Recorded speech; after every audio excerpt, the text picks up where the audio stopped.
오늘의 사연 시작합니다. 고등학교 시절부터 친하게 지내던 한 친구가 있습니다.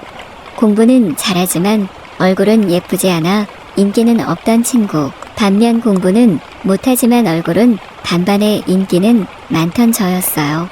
그래서 항상 우린 반반 섞였으면 좋겠다는 말을 많이 하였습니다. 저는 이기적이고 항상 제 뜻대로만 하고 자존심이 강한 아이였습니다.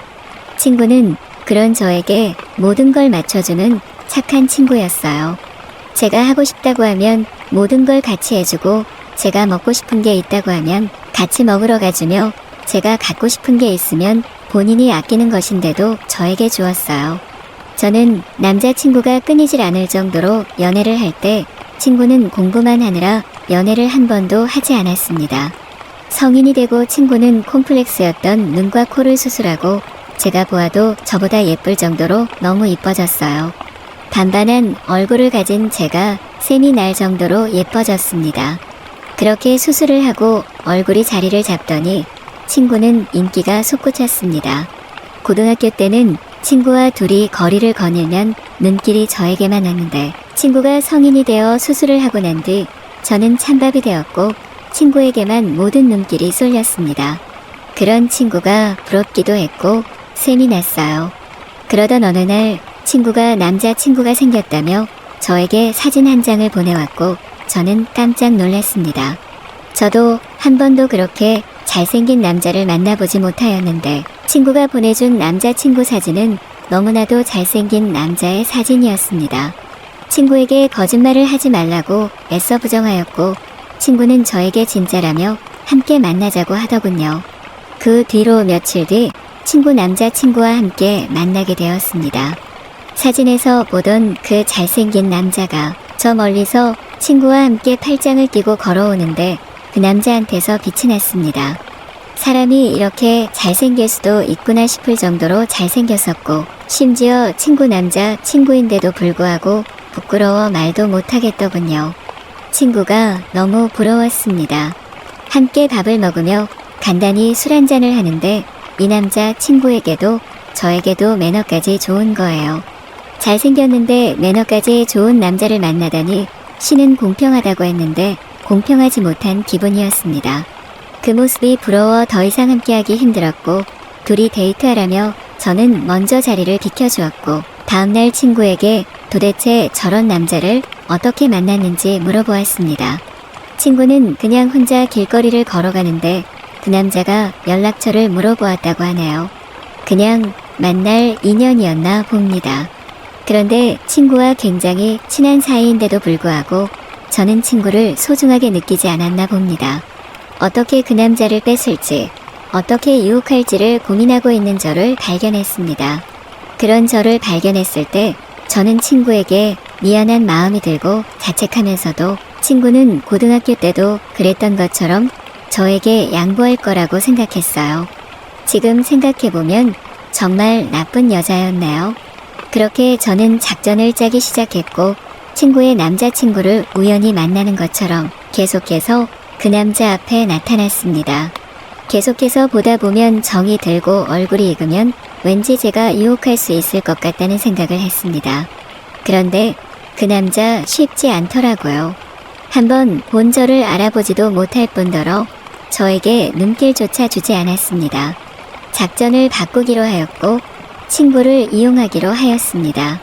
친구에게 술을 먹자고 자연스럽게 약속을 잡고 남자친구 이야기를 하다 보면 남자친구를 부르지 않을까 싶었거든요. 그렇게 친구네 집으로 놀러가 친구와 함께 술을 마시고 있던 중 친구는 남자친구를 불렀고 친구네 집에서 셋이 함께 술을 마시게 되었습니다. 첫 자리에서는 부끄러워 말도 제대로 못했지만 유혹하기 위해서 저는 제가 부릴 수 있는 모든 끼를 다 부렸어요. 친구는 제가 분위기를 띄운다고 생각했고 그 자리는 그저 신나고 즐거운 자리였습니다. 신나게 술을 마시다 보니 술을 잘 마시지 못하는 친구는 먼저 취하여 잠이 들었어요. 친구는 우리가 술을 마시고 있는 옆 소파에 누워 자고 있고, 저는 친구의 남자친구와 함께 계속 술을 마셨습니다. 친구 남자친구도 술을 마셔서 텐션이 올라서인지 저와 함께 말장난을 하며 술자리를 이어갔습니다. 함께 술을 마시다 보니 둘 다 술 기운이 올랐고 저는 화장실을 다녀온 뒤 친구 남자친구 옆에 살며시 앉았습니다. 친구의 남자친구도 별다른 반응을 하지 않았고 옆에 앉아 계속해서 술을 마시며 약간의 스킨십이 오고 갔습니다. 옆에서 잠들어 있는 친구에게 미안했지만 저는 갖고 싶은 건 제가 가져야 하는 성격이기 때문에 어쩔 수 없었습니다. 근데 이 남자 제가 스킨십을 하니 처음엔 조금 어색해하는가 싶더니 피하질 않는 거예요. 갑작스럽게 분위기는 뜨거워졌고 친구가 소파에서 잠들어 있는데도 불구하고 친구의 남자친구와 저는 뜨거운 시간을 보내게 되었습니다. 친구가 혹시나 잠에서 깰까 싶어 눈치 보며 사랑을 나누었습니다. 사랑을 나눈 뒤 술상을 정리하고 있는 도중 친구가 잠에서 깨어났고 저와 친구 남자친구는 아무 일 없었던 것처럼 친구에게 잘 잤냐고 웃으며 이야기하였고 친구는 다행히 눈치채지 못하였습니다. 저는 술상을 정리해준 뒤 친구와 인사를 나누고 집으로 가기 위해 나와 택시를 탔습니다. 집으로 가는 내내 친구 집에서 있었던 일이 머릿속에서 계속해서 떠오르고 생각났습니다. 죄책감이 들면서도 유혹에 성공했다는 것에 기분이 좋더군요. 그 후 친구 남자친구는 제 가슴에서 제 머릿속에서 떠나질 않았습니다. 그런데 얼마 지나지 않아 친구가 남자친구랑 헤어졌다며 저에게 술 한잔 사달라고 연락이 왔습니다. 친구와 술 한잔을 하며 친구가 남자친구와 싸우다가 헤어졌다며 너무 힘들어하는 모습을 보는데 그때 느꼈습니다. 제가 지금까지 얼마나 미친 짓을 하고 있었는지, 제가 지금까지 얼마나 친구한테 큰 죄를 짓고 있었는지 말이에요. 친구가 그 남자를 얼마나 사랑하고 좋아하는지 울며 이야기하는데 제가 다 눈물이 날 정도였습니다. 그때 그 일이 있었던 그때로 돌아가 있었던 일을 다 지워버리고 싶었습니다. 친구에게 지은 죄를 모두 지워버리고 싶을 만큼 너무 미안했습니다.